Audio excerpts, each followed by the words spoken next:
Nacional. Crimen organizado deja una estela de sangre al inicio del 2023. Este se perfila como el principal riesgo político para la región. La penetración eventual del crimen organizado, si lo vemos como ha ocurrido en otros países, inclusive en las esferas del poder político, del poder económico. Polarización y noticias falsas representan una amenaza para la estabilidad democrática en Latinoamérica. Está catalogado como probablemente uno de los principales flagelos que atacan a la democracia. El índice de riesgo político de la Universidad Católica de Chile muestra un mapa de los principales desafíos que enfrentaremos este año. Esto es Estado Nacional.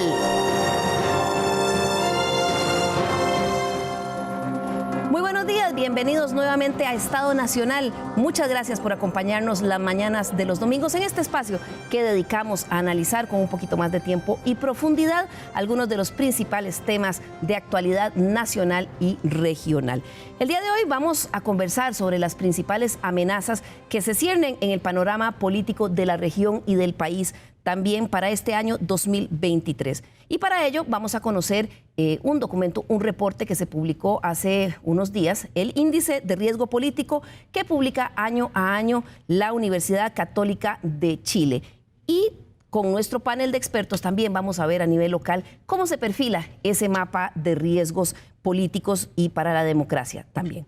Para ello, me da mucho gusto contar con la participación en nuestro panel del día de hoy de don Kevin Casas, quien es el secretario general del Instituto Internacional para la Democracia y Asistencia Electoral, IDEA, un organismo intergubernamental que apoya la democracia en todo el mundo. Don Kevin es licenciado en Derecho por la Universidad de Costa Rica y cuenta con una maestría en Gobierno por la Universidad de Essex y un doctorado en Ciencias Políticas de la Universidad de Oxford. Nos está acompañando el día de hoy desde Suecia. Buenos días, don Kevin, bienvenido. Encantado, Liliana, un placer estar acá y contribuir a este debate. Así es. Invitamos también a Agustín Gómez, quien es el coordinador de la Unidad Estadística del Centro de Investigación del Observatorio de Desarrollo de la Universidad de Costa Rica. Él es estadístico y tiene una maestría en Sistemas de Información. Bienvenido, Agustín. Muchísimas gracias, muy buenos días. Un gusto poder compartir con ustedes el día. Usted nos va a dar aquí todo el detalle metodológico de esto, cómo se hacen estos estudios. También vamos a conversar el día de hoy con la politóloga Eugenia Aguirre Raptaco del Observatorio de la Política Nacional de la Universidad de Costa Rica. Ella ha sido también profesora, investigadora y cuenta con una maestría en Gerencia de Políticas y Programas Sociales. Nos da mucho gusto siempre tenerla aquí en Estado Nacional para hacer análisis político. Buen día, Liliana. Un saludo a la audiencia. Un gusto compartir este espacio. Complementa nuestro panel de hoy un invitado y amigo de Estado Nacional. Es un gusto recibir nuevamente al doctor Constantino Urcullo, politólogo y doctor en Sociología Política de la Universidad de París-Sorbonne. Don Constantino es reconocido profesor, investigador, exdiputado y también constante pluma a nivel nacional. Bienvenido, don Constantino. Muchas gracias por la invitación, Liliana. Un gran gusto estar con ustedes. Bien, a ellos los invité para que empezáramos a conocer un poquito este índice de riesgo político que publica la universidad. ¿Qué es lo que nos muestra? ¿Dónde están las principales amenazas en el mapa político de la región? Veamos qué es lo que trae esta nueva edición. La Pontificia Universidad Católica de Chile publica desde hace 3 años el Índice de Riesgo Político para América Latina, un ejercicio en el que con la mirada de expertos y público en general se identifican los principales riesgos a enfrentar. En esta ocasión contó con la participación de 1.023 personas del público y un panel de 48 expertos de Latinoamérica y el Caribe, que incluye académicos, líderes de opinión, expresidentes y autoridades regionales, quienes perfilan 10 de los principales desafíos que presionarán el mapa político en este 2023. Para este año, el crimen organizado saltó como el principal riesgo que azota a nuestros países, seguido por el retroceso democrático y la gobernabilidad compleja. A nuestro país el problema del crimen organizado parece que le estalló en la cara este inicio de año, pues ha estado marcado por una ola inclemente de asesinatos y ajusticiamientos, la mayoría ligados al crimen organizado, que llevaron incluso a un grupo de expertos a pedir esta semana en el Congreso que se declare estado de emergencia por esta situación. Esto ante la sensación de inacción por el embate del crimen. Es uno de los problemas más fundamentales que tiene cualquier país. Toca no solamente el tema de las esferas, digamos, de los más bajos niveles socioeconómicos, sino también de los más altos. Es crimen organizado. Esto se trata ya no de los robos o los hurtos pequeños, sino de efectivamente bandas que se organizan para afectar a las comunidades, para afectar a las personas, y tiene que ver con drogas, tiene que ver con tráfico de personas, tiene que ver con muchísimos otros, digamos, flagelos a los que la ciudadanía se ve expuesta. Desde luego el crimen organizado, que inclusive en el estudio aparece como el primer desafío, es indiscutible que ya en nuestro país está presente. No solamente los estudios de opinión más recientes ya señalan al tema de la inseguridad como uno de los principales problemas que percibe la ciudadanía, sino que está claramente evidenciado, según lo hacen constatar las propias autoridades, que mucho de este fenómeno de inseguridad que hoy estamos enfrentando se debe justamente a esa dimensión que es el crimen organizado transnacional. Por otra parte, los nuevos estallidos de malestar social en la región se identifican entre los principales riesgos, tal y como se vio el asalto a las instituciones en Brasilia y el caos que sigue imperando en Perú. La crisis migratoria y la inseguridad alimentaria ocupan el 5º y 6º lugar. Y es que según el índice, los estallidos de malestar social están brotando a granel en toda la región, producidos sobre todo por el alto costo de la vida que azota los hogares, el bajo crecimiento económico que conlleva un aumento en el desempleo y la informalidad, así como el menor espacio fiscal con que quedaron los estados después de la pandemia y que ahora impide atender las demandas sociales de la población. Costa Rica sigue teniendo serios problemas de gobernabilidad. Yo creo que los problemas, por ejemplo, de la situación y del riesgo de la democracia no es tan grande en el país gracias a la institucionalidad. Yo creo que los problemas de la competitividad, si bien son fuertes e importantes y están relacionados con el entorno internacional también, el problema de la gobernabilidad en Costa Rica y de no llegar a acuerdos país nos está pasando la factura. A pesar de que los expertos estiman que debido al impacto del cambio climático en Latinoamérica, unos 5.8 millones de personas podrían caer en pobreza extrema de aquí al 2050. Para este año, ese factor no salió mapeado dentro de los 10 principales riesgos. Por el contrario, la polarización y las noticias falsas, así como la pérdida de competitividad, sí se identificaron como amenazas para la democracia. Está catalogado a nivel de ciencia política mundial, no solamente acá en Costa Rica, está catalogado como probablemente uno de los principales flagelos que atacan a la democracia. Hay un tema fundamental y es que la desinformación, estas redes de desinformación y noticias falsas afectan a la ciudadanía haciéndoles ver una realidad que no existe. Y por lo tanto, se crean polarizaciones entre los defensores de un sistema que no funciona y quienes efectivamente reclaman por la solución de los problemas, pero además se crea una especie de cortina de humo. La propagación de esas falsas noticias o verdades alternativas que también van alimentando esa polarización, esa conflictividad y van además socavando, repito, la credibilidad y los fundamentos básicos de una democracia que tienen que ver justamente con la transparencia, con el respeto a la opinión contraria. Por último, en el ranking de las 10 principales amenazas para el entorno político de la región, se señala el aumento de ataques cibernéticos y el debilitamiento de la integración regional. Estos son los 10 principales riesgos políticos que identifica esta publicación para América Latina. Comienzo con usted, don Kevin. ¿Qué es lo que nos muestran estos rankings, estos índices de riesgo? ¿Y de qué hablamos cuando hablamos de riesgo político? Bueno, yo creo que son las fuentes de tensión, de conflictividad, de problema que va a enfrentar la región presumiblemente en el futuro cercano. En el caso que nos ocupa, a mí me parece que la enumeración que hace el estudio de la Universidad Católica es adecuada. Mire, yo no sé si yo pondría de primero al crimen organizado como el riesgo más importante, pero sin duda tiene que estar en la lista.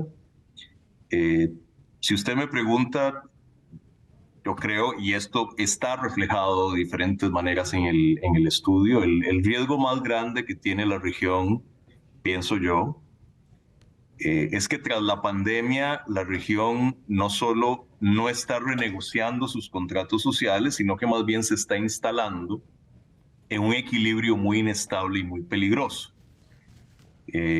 Un equilibrio definido en primer lugar por un desempeño económico mediocre, por un crecimiento económico débil, inconstante, por altos niveles de endeudamiento público que impiden proveer bienes y servicios públicos de la manera adecuada y enfrentar las múltiples crisis que tiene la región, por un desempeño económico definido por una bajísima productividad que hace que el crecimiento económico sea muy débil y que en consecuencia impide a la región reducir de manera adecuada sus niveles de pobreza y de exclusión social.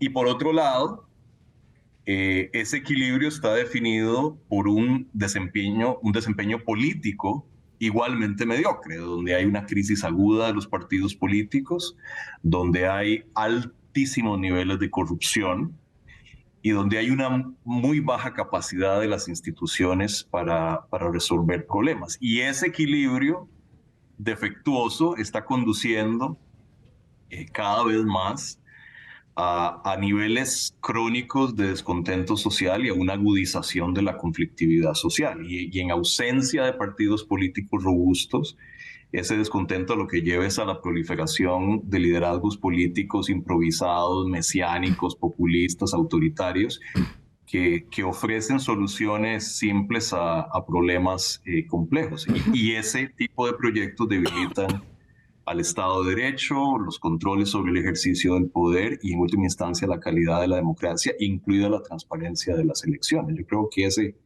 es el riesgo principal, este síndrome, este equilibrio defectuoso en el que se está instalando la región tras la pandemia, me parece que es el riesgo más importante que enfrenta América Latina. Así es, don Kevin, y son síntomas que ya se están viendo en toda la región. Como usted dice, puede uno estar de acuerdo o no de cuál es el que está de primero, por eso le pregunto a Agustín Gómez un poco, ¿cómo es la construcción metodológica con la que se llega a este mapeo para decir, bueno, sí, en este año 2023 es el crimen organizado la principal amenaza en la región? Si bien es cierto, esta es la tercera medición, digamos, que ellos realizan, la metodología es algo relativamente simple. ¿Qué es lo que hacen? Hay una enumeración de riesgos que no queda claro en el abordaje metodológico de dónde salen, cómo los priorizan, pero una vez que los tienen, lo que hacen es enviarlo, transmitirlos a través de redes sociales o de correos a la ciudadanía.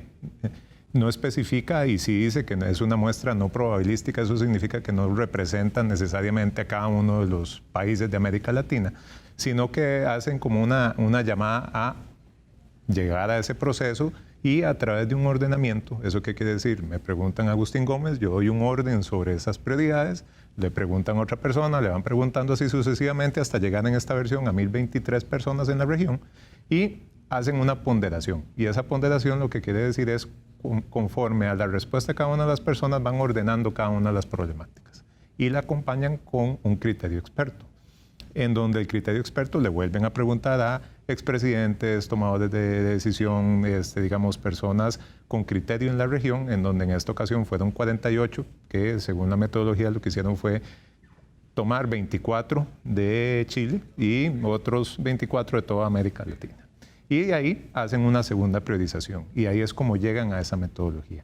Entonces ahí, digamos, uno podría estar de acuerdo, ¿no? Como decía don Kevin, en cuál debería ir primero. Hay una línea muy tenue, digamos que uno estadísticamente podría decir, bueno, ¿cuál es la diferencia de estar en uno u otro? Y también hay una discusión importante si realmente esto es un índice, pues esto es un ordenamiento de problemáticas. Y con base en ese ordenamiento es que después se hace un análisis ya más detallado. Claro, un ordenamiento de problemáticas que es para toda la región, ¿verdad? En general, pero uno sí puede ver coincidencias. Don Constantino, este año aparece el crimen organizado en primer lugar y coincide con un arranque de año que ha estado marcado por una sensación de que la inseguridad se salió de control. No lo dice solo la gente, sino que un grupo de expertos fue a la Asamblea Legislativa esta semana que pasó a pedir que se declare estado de emergencia. ¿Es realmente el riesgo número uno para Costa Rica? ¿Lo ve usted así, don Constantino? No, yo no lo veo así. Yo creo que El gran riesgo para Costa Rica es el problema de la desigualdad social, de clases medias que han visto deterioradas sus condiciones de vida, que han pasado a otros niveles y están viendo difícil el día a día económico. Yo creo que el problema es de desigualdad, de pobreza, y de ahí surge la delincuencia. Es decir, que aprovecha el narcotráfico. Ahora, la categoría de crimen organizado es una categoría que hay que manejarla con mucho cuidado. Mire, en derecho penal, en términos generales, crimen organizado significa una manera de delinquir, pero cuando uno ve estos estudios, muchas veces uno se encuentra que pareciera que es un actor. Y el crimen organizado no es un actor, son maneras de delinquir de diversos grupos. Y además hay una cierta sinonimia que hacen estos estudios de que entre crimen organizado y narcotráfico. Es decir, usted puede organizar a 2 o más personas para delinquir, para estafar, para violar, pero en el imaginario popular y de los periodistas se ha transformado crimen organizado sinónimo de narcotráfico y de crimen violento. Y usted puede... Sicariato, ajusticiamientos. Etcétera. Entonces hay que desagregar ese montón de categorías en esto. El otro gran tema a mí me parece que es la erosión democrática que deriva de la inestabilidad económica, de la desigualdad social, del aumento de la inequidad en la región. Y eso es lo que explica el malestar social que se expresa de muy diversas maneras en muy diversos países. Y por eso yo creo que ahí hay un tema. Son 24 expertos chilenos. Eso podría estar sesgando el estudio y la apreciación. Porque, y con esto concluyo, a mí me parece que hay que tener en claro una cosa. América Latina no es homogénea. No son lo mismo los países de los Andes, no es lo mismo Brasil, no es lo mismo Centroamérica, no es lo mismo el Caribe. Hay algunas cuestiones que se comparten, pero yo creo que lo más importante es especificar y tomar en cuenta las circunstancias históricas y no solo el momento actual. Claro, y que algunos factores se cruzan, Eugenia, porque lo decía bien Kevin Casas, don Kevin, el tema del retroceso democrático y la falta de gobernabilidad, a veces se cruzan, y en la discusión que hemos tenido como país en este inicio de año, precisamente con este tema del crimen organizado, de pronto hay empezar a señalar quién es el culpable, que puede llevar a la opinión pública a decir, bueno, es que los que no sirven son el Poder Judicial o los jueces o el Ministerio Público, más allá de decir dónde está la política de persecución de la criminalidad en el país. Totalmente. Cada uno de estos 10 elementos que suma el estudio hay que entenderlos con una causalidad múltiple. Es decir, ninguno de ellos se puede entender solo y ninguno de ellos se puede entender aislado de una realidad social que les da su nacimiento y los impulsa. ¿Cómo se vincula, por ejemplo, polarización y noticias falsas con retroceso democrático? Tenemos que analizar cómo se vincula crimen organizado con estallido social y cruzar los distintos fenómenos para efectos de comprender, eso sí, cada país en su contexto histórico, cada país también en su contexto reciente de qué es lo que ha venido pasando, pero no podemos perder de vista que son el fenómeno que se está presentando, los 10 elementos que se están poniendo sobre la mesa, son cartas que se cruzan y que se encuentran y que pues de repente sonará como difícil de solucionar, pero son retos que en algunos otros momentos de nuestra historia también hemos abordado.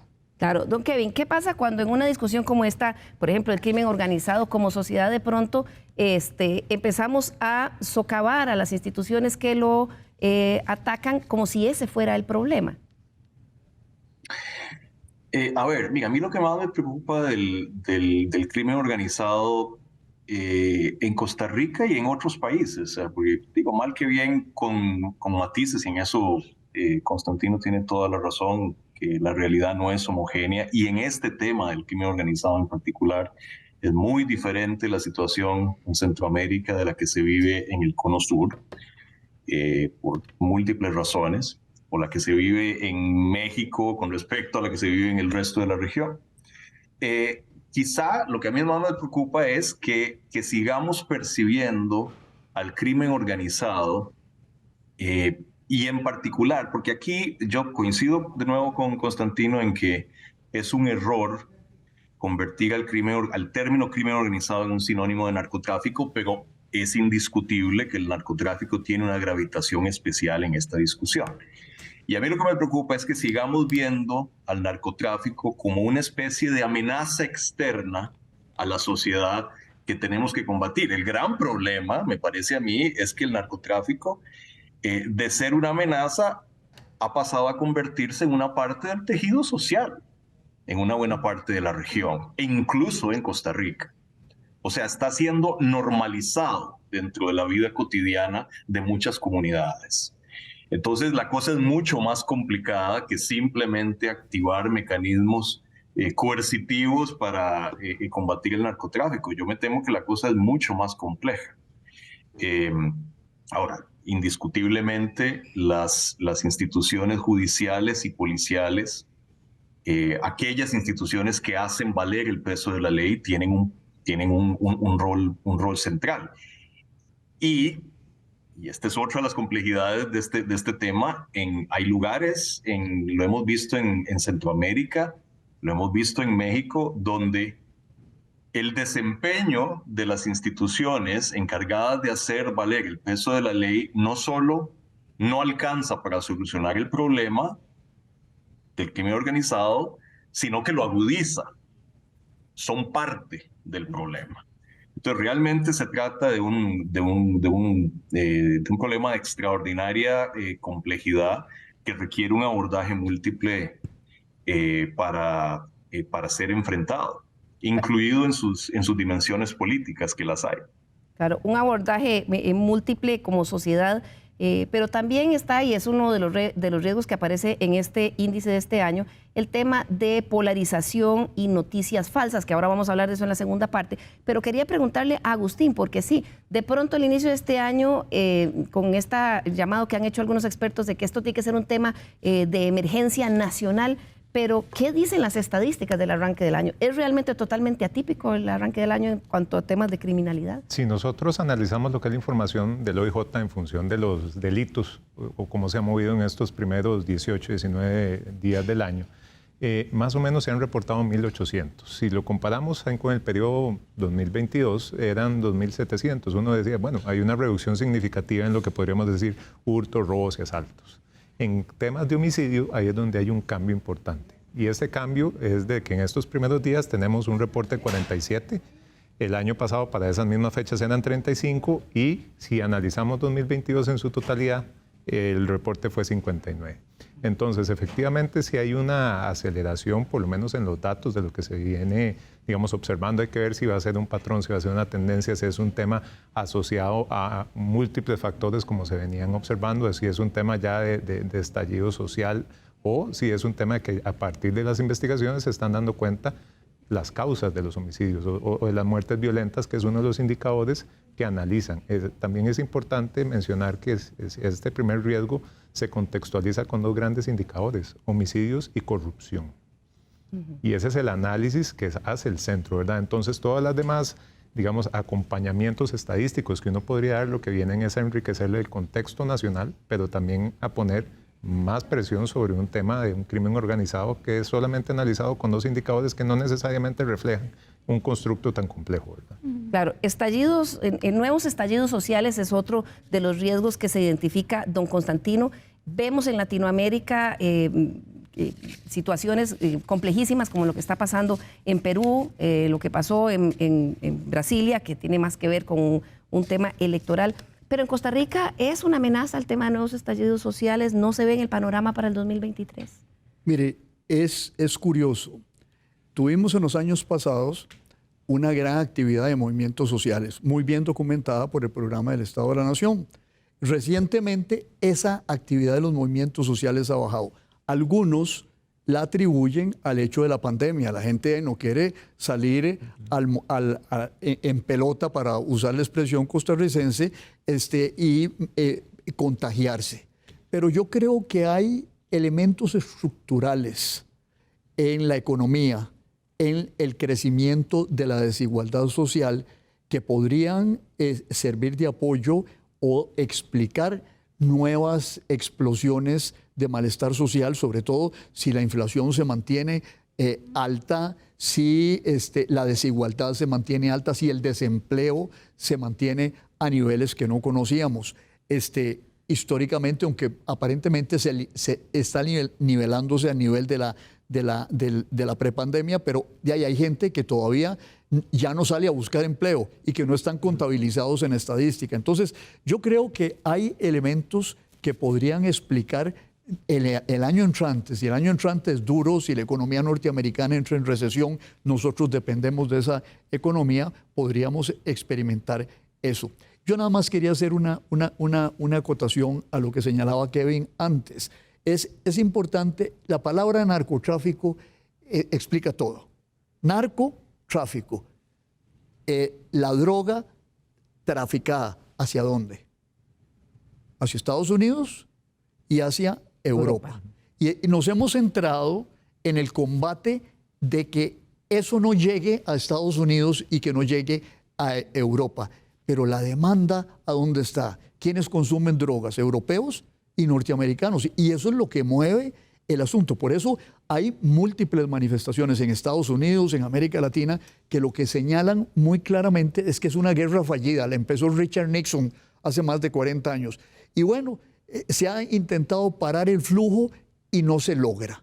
Entonces, el problema tiene unas raíces tan grandes, tan profundas, y su causalidad es tan compleja que creo que hay que tener en cuenta esa circunstancia. Claro, y mientras esos mercados de consumo no se contraigan y el tráfico siga, como usted dice, por acá, porque es evidente que el país, en caso específico de Costa Rica, se ha convertido en un puente, eso empieza a permear la institucionalidad, pero además empieza a resolver situaciones económicas en los pueblos, en las costas, que el Estado y los partidos y las instituciones dejaron de solventar.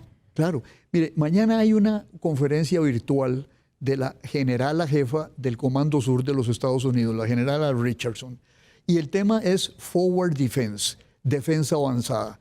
Los Estados Unidos decidieron que no iban a parar la droga en su frontera. Entonces, conceptualmente extendieron la frontera hasta los lugares de producción para impedir que llegue el asunto hacia allá. Entonces, ese es parte del problema, porque esa extensión de la frontera, el involucramiento de las policías y los militares, que es todavía muy, muy peligroso, en todo este combate hace que un problema de consumo, un problema de demanda, se extienda por toda la región, se hagan más duros los sistemas penales, las policías y los militares intervengan de la manera como están interviniendo con respecto a las maras, por ejemplo, que están relacionadas con el narco de alguna manera en El Salvador, y estamos volviendo otra vez a situar a los aparatos represivos regionales en el centro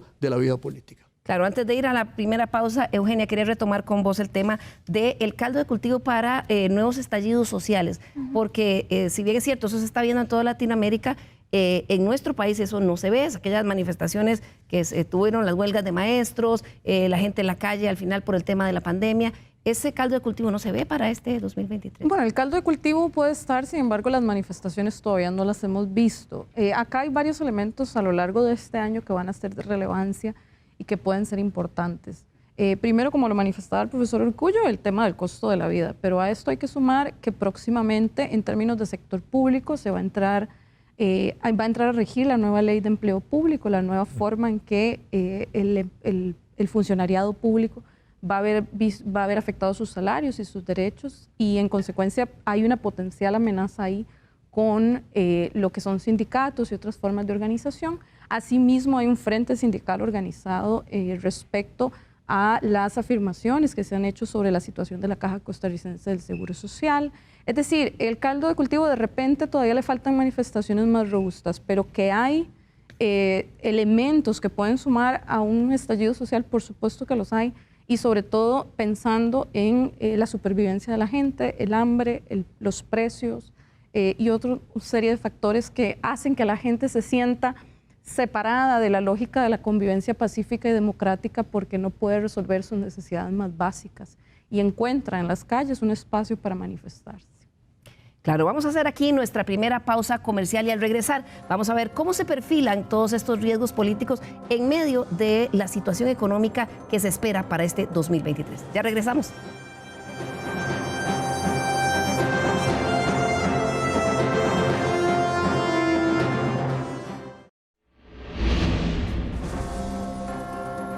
Le recordamos nuestro correo l.carranza@teletica.com. Siempre nos interesa mucho que usted sea parte de Estado Nacional, por eso sus observaciones, críticas y sugerencias para temas siempre las tomamos muy en cuenta.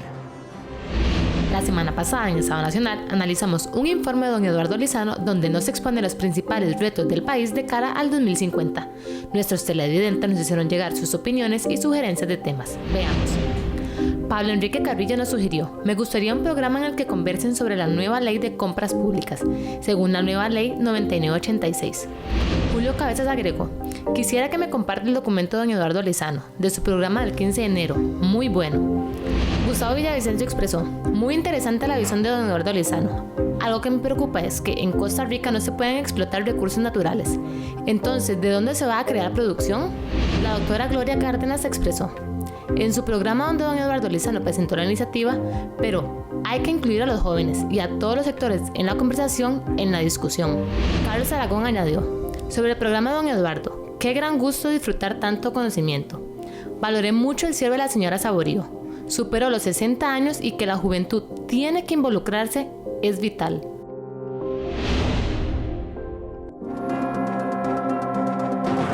Recordamos también que si usted quiere repasar el programa Estado Nacional que ve cada domingo aquí en Canal 7, también puede hacerlo a través de la página web teletica.com. Si usted nada más tiene que ingresar a teletica.com y ahí va a el botón que se dice Noticias, que está en la esquina superior izquierda de la pantalla, y ahí se le abrirá un menú donde va a encontrar Estado Nacional. Solo tiene que hacer clic ahí y a partir del mediodía de cada domingo queda cargado el programa de ese día, pero además usted también puede ver todos los programas anteriores. Además, nos da muchísimo gusto también comentarles que a partir de este mes de enero, Estado Nacional también está en la radio. Ahí vemos el dial donde usted nos puede encontrar. Estamos en la ventana de proyección de 91.5 Teletica Radio. Todos los domingos de 9 a 10 de la mañana retransmitimos ahí el programa de la semana anterior. Así es que si usted quiere repasar los temas, ya sabe, en 91.5 Teletica Radio ya está Estado Nacional los domingos de 9 a 10 de la mañana en retransmisión.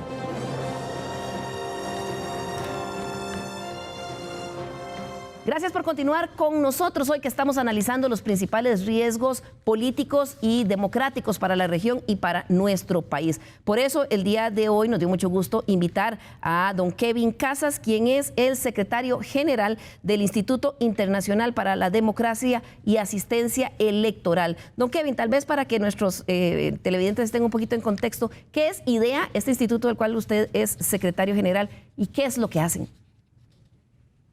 ¿Cómo no, Liliana? IDEA es un organismo internacional del que son parte 34 democracias del mundo, entre ellas Costa Rica, pero realmente es un grupo muy diverso, desde democracias enormes como la India o Brasil o Indonesia, hasta democracias chiquitas como Costa Rica, democracias muy ricas como los países nórdicos, la sede está aquí en Estocolmo, hasta democracias en vías de desarrollo. Y básicamente el instituto hace dos cosas y las ha hecho por casi 30 años. En primer lugar, es un centro de investigación en temas de reforma electoral, reforma constitucional, regulación del financiamiento de la política, temas de género en la política, temas de gobernabilidad democrática, digamos, en general. Eso por un lado, pero por otro lado, el instituto apoya procesos, provee asistencia técnica a países que están involucrados en procesos de reforma electoral, reforma constitucional, reformas tendientes a mejorar la representación de las mujeres en la política y la participación de las mujeres.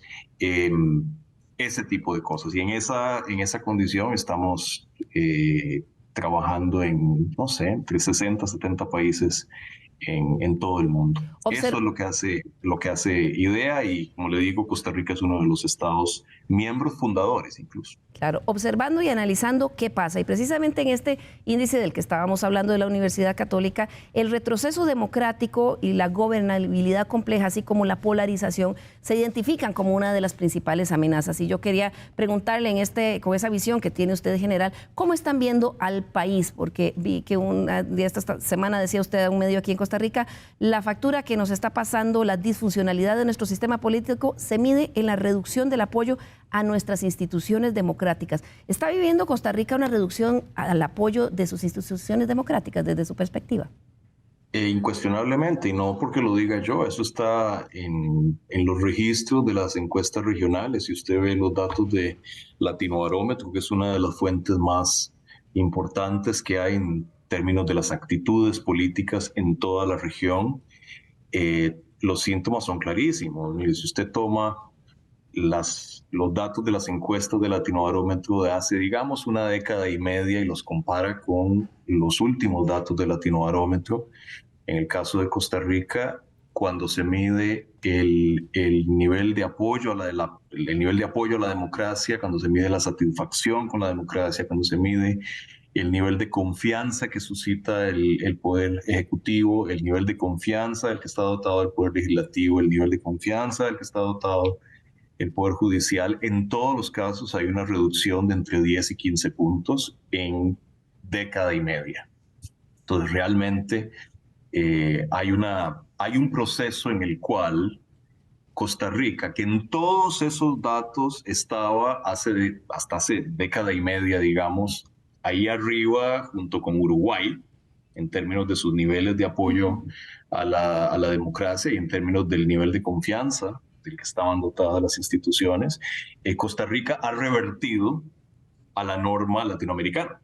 Estamos más cerca del promedio latinoamericano hoy de lo que estábamos hace década y media, cuando claramente estábamos muy por encima del promedio. Entonces, esa es una de las facturas que nos está pasando, lo que a mi juicio es incuestionablemente un proceso de disfuncionalidad creciente de nuestras instituciones políticas desde hace un par de décadas para acá.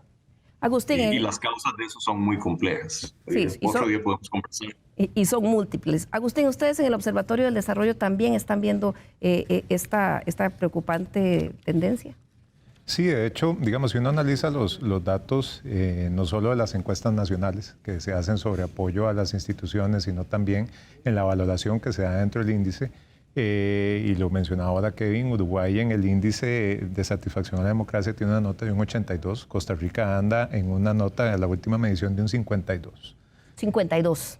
A nivel de esa satisfacción. Entonces ahí es donde uno empieza a entender por qué nos estamos alejando o qué es lo que nos está afectando a alejarnos. Si nos vemos a nivel del índice de democracia en términos generales, Uruguay toma la primera posición, Costa Rica está de segundo en una escala 24, pero aún así hay ciertos, digamos, cambios estructurales que pueden condicionar que una institución sea bien valorada o no mal valorada en un contexto específico.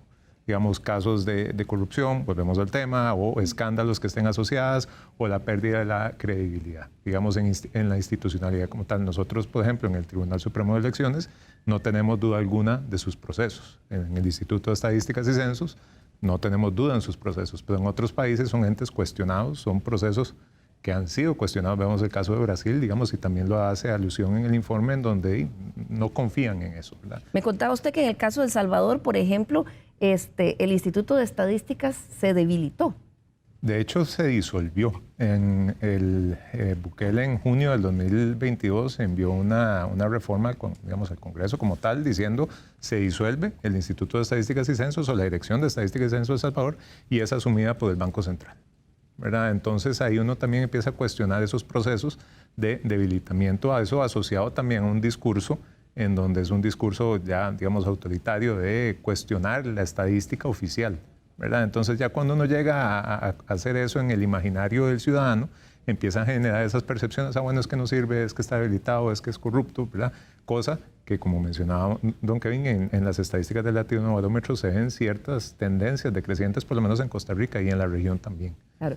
Eugenia, ¿cuáles son los síntomas más preocupantes de esta tendencia al deterioro democrático que ven en el país? Y ahora le voy a preguntar a don Constantino también eso. Bueno, síntomas relevantes tenemos muchos. Uno de ellos sigue siendo esa pregunta del Latinobarómetro famosa respecto a la preferencia de la democracia por sobre cualquier otra forma de gobierno. Esa es una pregunta en la que venimos puntuando hacia abajo ya hace algún tiempo. Especialmente también tenemos síntomas que se muestran en cómo grupos sociales y distintas formas de representación, que ya no es la representación formal de los partidos políticos y la Asamblea Legislativa, cómo manifiestan su disconformidad, manifiestan su insatisfacción respecto a las necesidades que tienen y a la capacidad del Estado de resolvérselas. Parte también importante de ese cuestionamiento a la institucionalidad democrática es hoy el cuestionamiento per se a las instituciones políticas, públicas, que vienen desde distintos lugares y con justificaciones muy variadas, pero que hoy por hoy las vemos con muchísimo más frecuencia. Y hablo de cuestionamientos a el Tribunal Supremo Electoral, el Tribunal Supremo de Elecciones, perdón, y otros. Sin embargo, de alguna manera siguen siendo todavía síntomas que podemos, por decirlo de alguna manera, mitigar o que podemos tener todavía bajo control, a diferencia de otros países donde estamos viendo ya presidentes, pongo el ejemplo de México, Andrés Manuel López Obrador, cuestionando él personalmente a la autoridad electoral, al Instituto Nacional Electoral. Todavía no estamos tan hacia adelante, pero sí hay síntomas de cuestionamientos a la información pública, de incapacidad y especialmente esta última del Estado de resolverle a la gente, desigualdad, inseguridad y pobreza.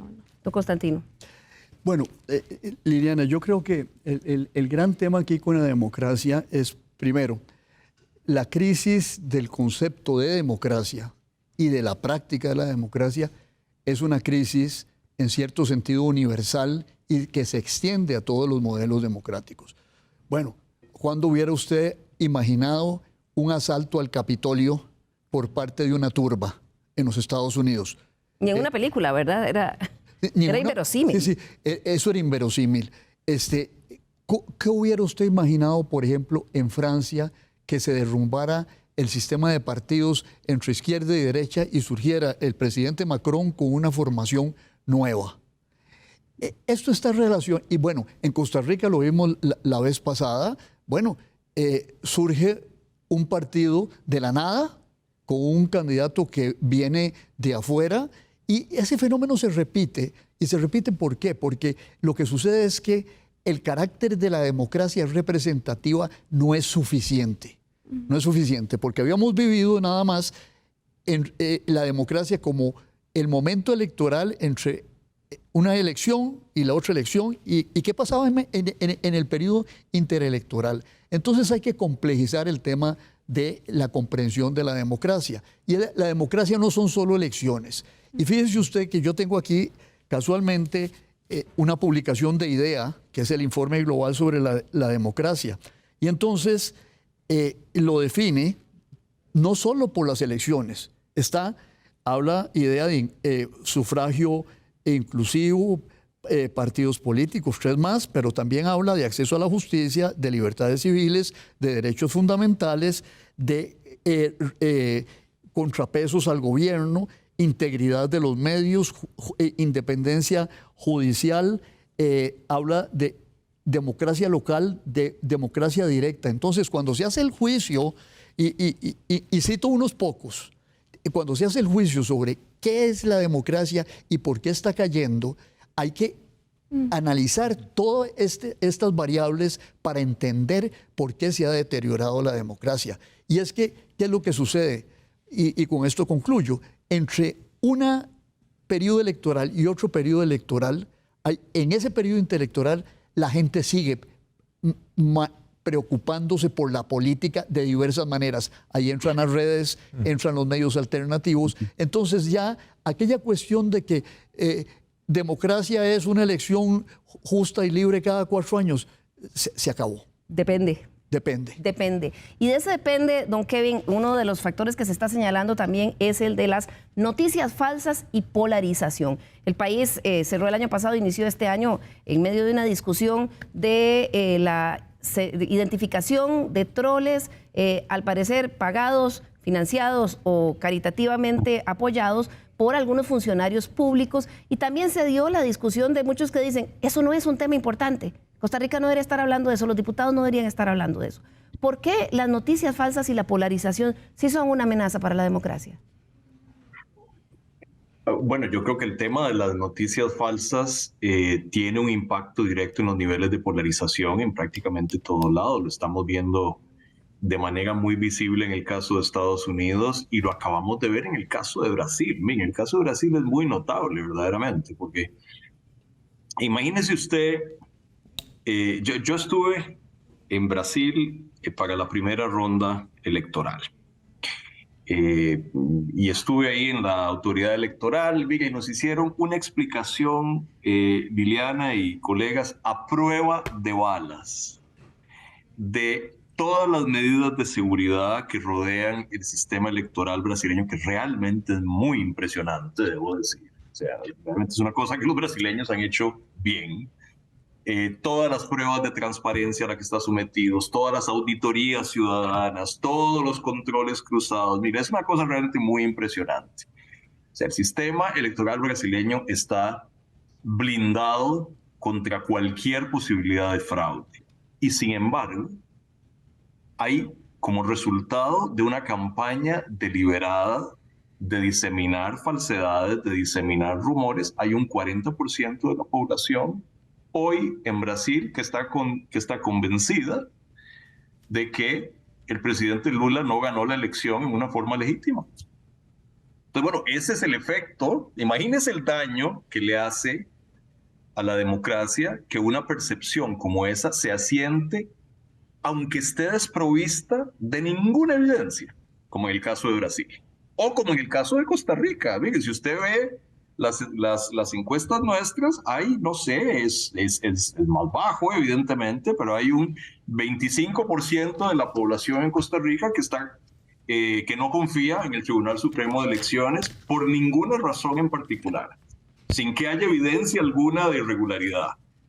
Entonces, digo, hay un problema muy grave cuando se asienta en el centro del debate público esta práctica de diseminar información falsa, porque lo que hace es asusar a gente que ya de por sí tiene muy poca confianza en el funcionamiento de las instituciones, y es la confianza la que sostiene en última instancia el funcionamiento del sistema democrático. Si no confiamos en las instituciones, es muy difícil que nada de esto funcione.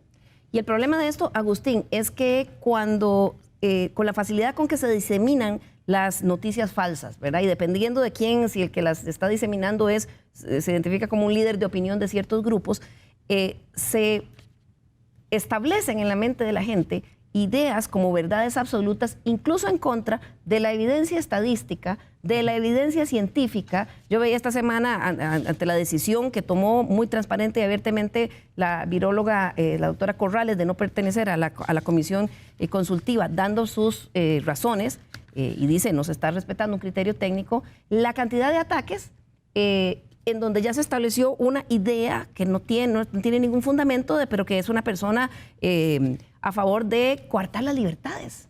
Yo creo que hay que entender la dinámica de las noticias falsas en función de los diferentes canales que las personas utilizan para informarse.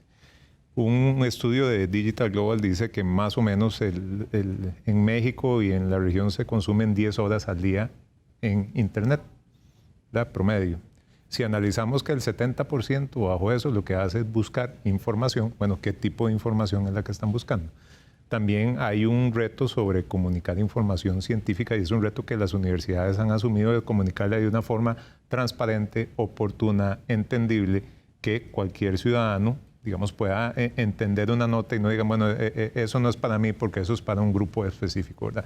Entonces yo creo que los esfuerzos que se han hecho realmente de cómo educar a la ciudadanía para poder diferenciar este dato proviene de una fuente confiable, reconocida. Tiene una metodología, tiene un valor, versus cualquier persona que con la libertad que nos da el país pueda agarrar su teléfono y empezar a transmitir y empezar a decir o inventar o, digamos, malinterpretar un dato.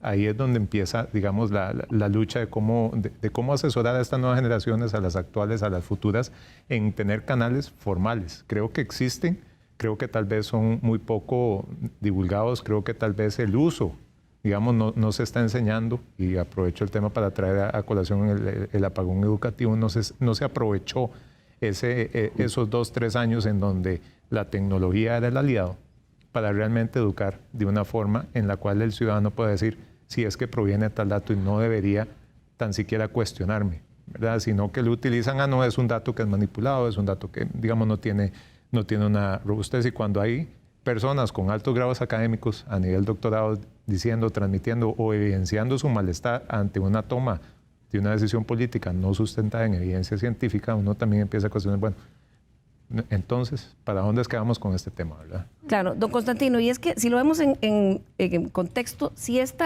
asedio de noticias falsas por toda clase de emisores en las redes sociales se une a una deslegitimación fundamentada o no, pero de los medios de comunicación tradicionales, y además también de una deslegitimación de las autoridades científicas, de las entidades judiciales, porque hay personas que me dicen, mire, es que esos temas que usted trata en Estado Nacional son muy etéreos, esos son muy filosóficos, porque esto tiene que ver con la gente, con su día a día, y no solo el hecho de que si me bajó el arroz o no me bajó el arroz. Mire, yo fui educador formal por más de 44 años. Y mi respuesta es educar, educar, educar y seguir educando en esto, seguir hablando de esto. Y hablar entre las cosas que recomienda el informe de IDEA, el Global State of Democracy, al final es educación en este mundo de las redes. Enseñarle a los jóvenes, a todo el mundo, a cómo se deben leer las informaciones. Esto no va a desaparecer y hay que tener eso muy claro. Hay que lidiar con eso.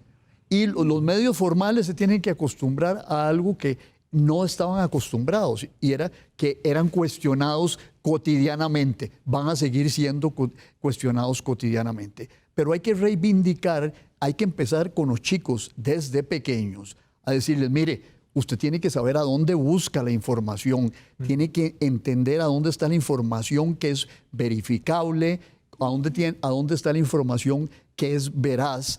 Y el grave problema es el de la verdad siempre. Qué es falso y qué es verdadero, y cómo distinguir, y eso desde el hombre de las cavernas y la mujer de las cavernas hasta el día de hoy. Es el problema epistemológico de la verdad, y para llegar ahí hay que enseñar, educar, educar y seguir educando. Educar, educar y educar. Se nos acaba el tiempo, voy a pedirle a nuestros invitados que en 1 minuto o menos nos den una reflexión final de cierre. Comienzo con usted, don Kevin Casas, para que pueda usted irse a descansar allá en Suecia. Muchas gracias, Viviana. Realmente un gusto haber sido parte de esta conversación. Mire, simplemente creo que es importante prestarle atención al profundo descontento que es el signo de los tiempos políticos en América Latina, que me parece que está generando una dinámica muy problemática, una dinámica en la cual esa insatisfacción, que en muchos casos tiene raíces reales y justificadas, está llevando a la emergencia de liderazgos mesiánicos, populistas, autoritarios, improvisados, que francamente resultan una prescripción mucho peor que el problema que buscan resolver, y que acaban inevitablemente degradando la calidad de la democracia, y con ello degradamos las cosas que América Latina de manera imperfecta ha hecho durante los últimos 40 años, cuando realmente se ha avanzado en algunos temas centrales que hacen al funcionamiento de los sistemas democráticos. No dilapidemos ese capital. Así es. Sigo con usted, Agustín Gómez, coordinador de la Unidad de Estadísticas del Centro de Investigación del Observatorio del Desarrollo de la UCR. Yo lo que veo es un valor agregado en poder entender la dinámica regional, de poder transmitir a estos nuevos formadores, a estos nuevos ciudadanos, que entiendan que no estamos, y aprovechando el tema, en una burbuja, que Costa Rica está inmersa dentro de una estructura muy compleja en la cual, y tomo las palabras de don Constantino, la educación, no solo, digamos, de los temas institucionales, sino de la realidad de América Latina y mundial, debe ser la punta de lanza para los próximos años. Sin duda, estos procesos en donde debemos formar, debemos transmitir de forma clara, científica y rigurosa este tipo de información, es la punta de lanza que puede llegar a transformar estos riesgos, que se pueden materializar o no, es un escenario, pero, digamos, la apuesta debería ser otra. Muchas gracias, Agustín. Continúo con usted, Eugenia Aguirre, politóloga del Observatorio de la Política Nacional de la Universidad de Costa Rica. Sobre esta reflexión en particular, me parece fundamental que, como bien dijo Agustín, volvamos a ver un poco más allá de lo que está pasando en nuestras fronteras, nos entendamos dentro de fenómenos regionales, pero también nuestras propias sintomatologías y nuestros propios problemas. ¿Qué podemos hacer conociendo un poco de causalidad, correlacionando estos fenómenos? Y sobre todo entender que tenemos un camino recorrido, que tenemos una reserva democrática que todavía es importante, frente a la que la educación cívica y el esfuerzo por sostener la institucionalidad democrática puede hacer muchísimo si somos unos convencidos y convencidas de que esa es todavía la mejor forma de convivir de manera pacífica, en hermandad y de manera cotidiana, pero también a largo plazo, pacíficamente y sin violencia. Muchas gracias, Eugenia. Termino con usted, doctor Constantino Urcullu. Yo pienso que tenemos que entender una cosa, bueno, que hay circunstancias específicas de Costa Rica. Por ejemplo, en una última encuesta, el 67% de la gente no tiene partido. Hace 20 años, el 90 y pico % de la gente estaba en 2 partidos. Se colapsaron, diluyeron las identidades partidarias. Ese problema específico de Costa Rica se reedita de alguna manera a nivel mundial. Es un cambio de época que lleva a que, por ejemplo, en el informe de IDEA sobre el estado global de la democracia, se clasifiquen los sistemas políticos en autoritarios, democráticos e híbridos. Bueno, eso es... estamos en una lucha contra los sistemas democráticos, que son muy variados, contra una visión autoritaria de la política como la que tiene el señor Putin, que lo lleva a invadir otro país y a brincarse todas las reglas del derecho internacional. Y de pronto hay un grupo de países que están intermedios en eso. ¿Qué nos dice esto? Que la crisis no es solo de Costa Rica. Es decir, que tenemos que meternos, sumergirnos en el mundo más amplio en el que vivimos y entender lo específico desde esa perspectiva también, de la perspectiva global. Muchísimas gracias, doctor Urcullu, y a ustedes en sus casas también por acompañarnos, a nuestros invitados de hoy. Los esperamos la próxima semana de nuevo aquí en Estado Nacional. La otra semana tenemos como invitado al fiscal general de la República. Vamos a conversar sobre cómo está estructurando la política de persecución de la criminalidad en el país, sobre todo después de este arranque de año que ha encendido las alarmas y que ha llevado a algunos a exigir que se haga un estado de emergencia frente a la situación. Nos vemos el próximo domingo aquí en Estado Nacional. ¡Feliz día!